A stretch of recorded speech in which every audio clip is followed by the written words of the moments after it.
This is the Lone Crater YouTube. We hope this video helps. You start by granting Telegram location access. This lets the app read GPS coordinates accurately. Once done, open the specific chat where you want to share. Tap the attachment or plus icon at the input bar because that menu contains the location option. Choosing it begins the share flow.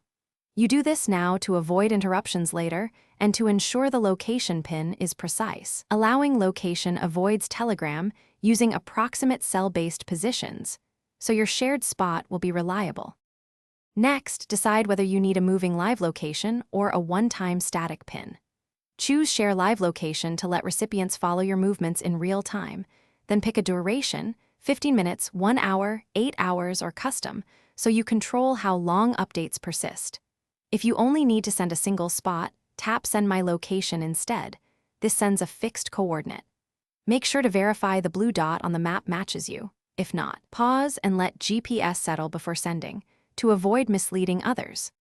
To finish, stop sharing from the active message in the chat or from Telegram settings. This ends live updates immediately. If recipients report a wrong spot, first toggle your device GPS, enable high accuracy mode, and retry. GPS often needs a fresh fix. Also, make sure background location is allowed if you expect continuous sharing. For groups, confirm admins haven't disabled location features because permissions there can block sending. These steps wrap up the process and resolve the common hiccups quickly. Thanks for watching. Consider subscribing if we helped you.